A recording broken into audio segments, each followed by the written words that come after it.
Hello. A few people have asked me to create a short summary of my hypothesis regarding the Germline General Anesthesia Syndrome. So here it goes. Hopefully, this won't take more than about 12 minutes. This is a hypothesis of autism that I've been developing for some time now. It wasn't because I was looking for it, but this is something that really fell on my plate from out of nowhere. It was a story that I heard from family after family after family. And surprisingly, it adds up, and that's what I'm going to talk about. So, in summary, the hypothesis starts with the recognition that halogenated anesthetic gases, which are very commonly used throughout the population, may perturb germ cells at the level of DNA and the epigenome. So, in other words, they can perturb germ cells in the fetus, in the baby, in the child, and in the teen, and in the adults as well. And that inside the egg or the proto-egg or the sperm or the protosperm, that the disruptions can happen at genes that are important for brain development. After conception, the offspring may experience misprogramming and dysregulation of transcription. So, in other words, the misprogramming, in the germ cells leads to dysregulated transcription of brain development, causing abnormal brain and cortical development. And that, therefore, this phenomenon, which is happening across the population and has been happening probably, since the 70s and then increasingly since then, may explain in part the sharp increase in autism spectrum disorders. So why? Why do we care about general anesthesia and germ cells? Well, as I said, these gases have been in use since the 1960s, and they've increased in prevalence since then. Now there are 48 million inpatient surgical procedures per year in the US, and almost all of those will utilize these gases. These are small lipophilic molecules that passively diffuse through the cells and the germ cells and enter the nucleus. They're essentially a lethal poisonous exposure causing global suppression of the nervous system, and the only reason we're kept alive is because of intubation, respiratory support, and careful monitoring. They're used in mixtures with other anesthetics like nitrous oxide, and they're, of course, intravenous anesthetics, neuraxial, local anesthetics, and all of this can enhance toxicity. And interestingly, higher concentrations of these gases need to be used in very young children because of it has to do with the immaturity of their nervous system and their GABAergic system. The gases are well known to be neurotoxic, they're genotoxic, and they're epigenotoxic in somatic and in germ cells. And beginning in 1981, researchers saw in rodent experiments that germ cell exposure to general anesthetic gas, these halogenated gases, can result in brain behavioral and learning abnormalities in the offspring. And I'm going to go over the 8 studies that have been conducted to date. We have seen in these studies that general anesthesia derails transcription of genes critical for early brain development, including cortical neural migration, defects in the cytoskeleton, defective synaptogenesis, and disruption of the GABAergic system.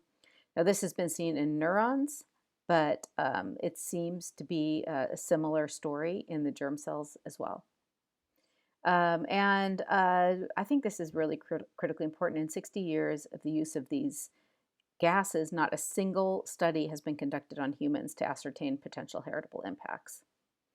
But let's see, if just 0.5 of these exposures resulted in some form of heritable impact, so let's assume that 99.5% are benign or occur after children are conceived, this would translate into 240,000 cases of this syndrome per year in the United States alone. So what I'm suggesting is that this really could explain a subset of the autisms. Yet today, research and regulation and medicine currently operate under the false assumption that GA exerts no adverse heritable or germline effects.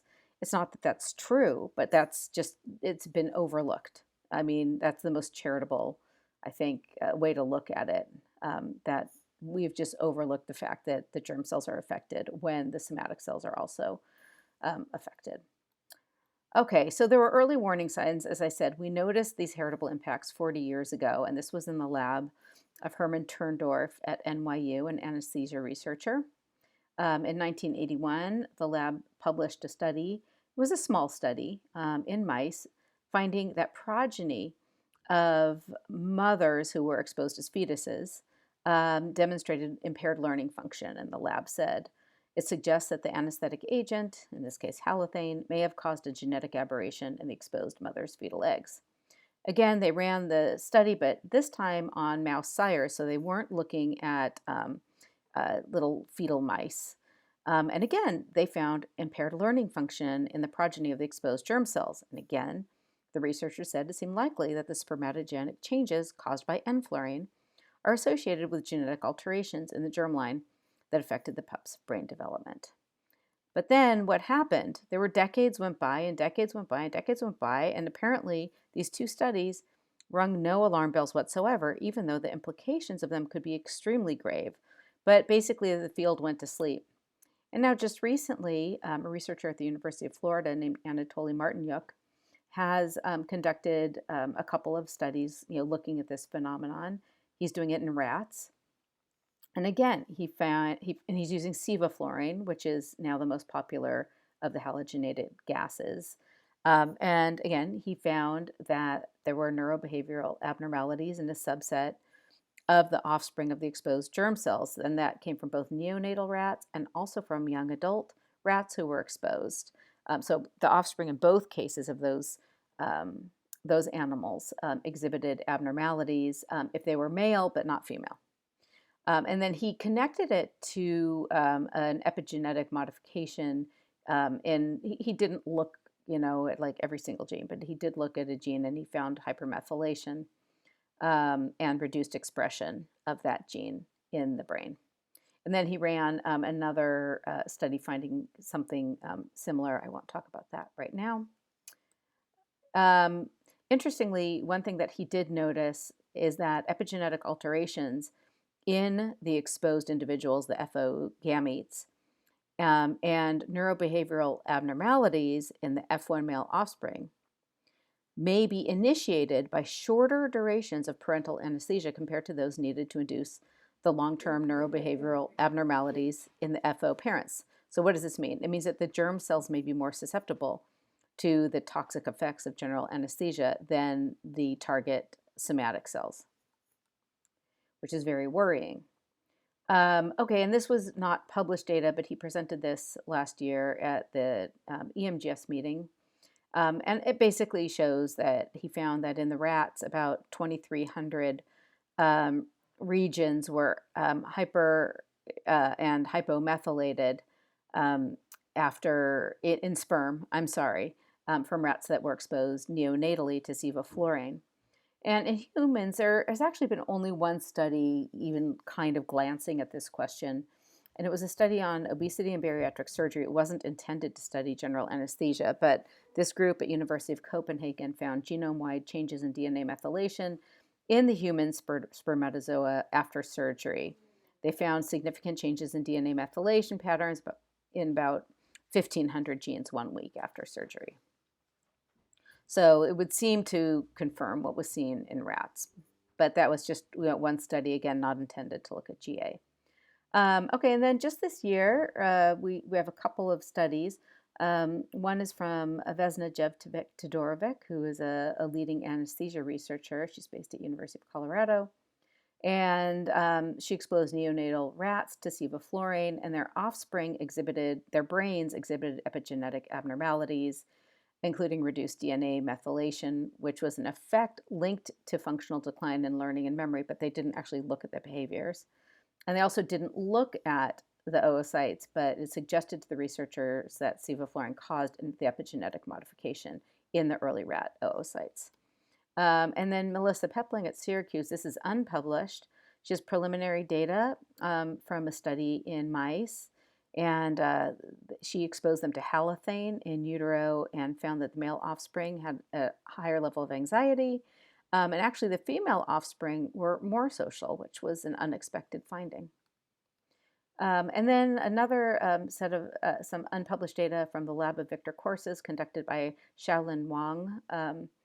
And they exposed sevoflurane, I'm sorry, gestating mice to sevoflurane and looked at the offspring of those mice exposed in utero. And they found that about 30 to 40% of the F2 male offspring were less sociable, and looked actually at the sperm and at the chromatin in the sperm. They found many changes of chromatin accessibility in regulatory regions of ASD causing genes. So here's an example of ADNP, which is like here.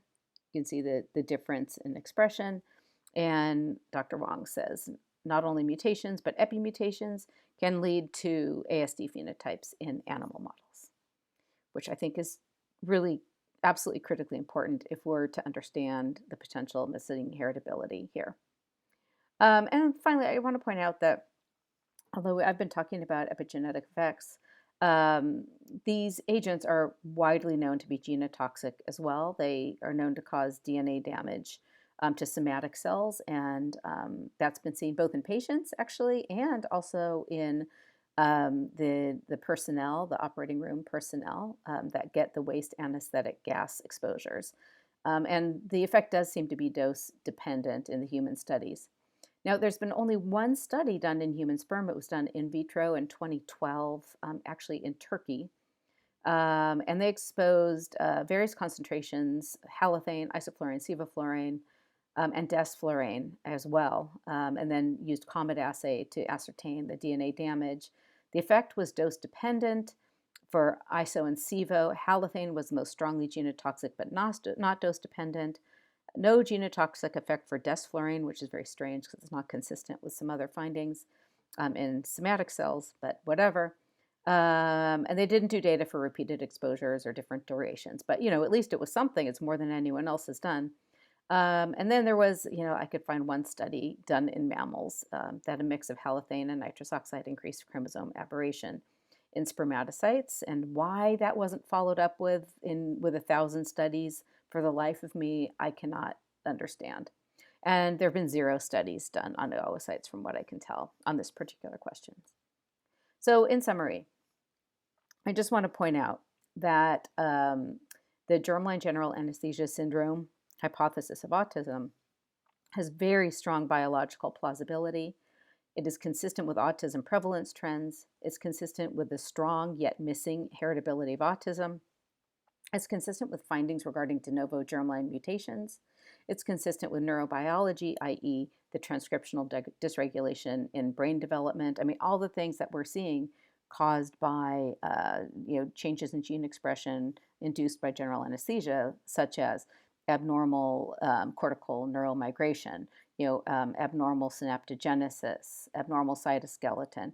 These are things that we see in postmortem autism brains. So, it is quite consistent with clinical heterogeneity, because there are many doses, many agents, many doses, timeframes over the life cycle, cumulative exposures, other kind of drug exposures, whether you're male or you're female, and you can probably list a dozen things that could change the outcome of an exposure.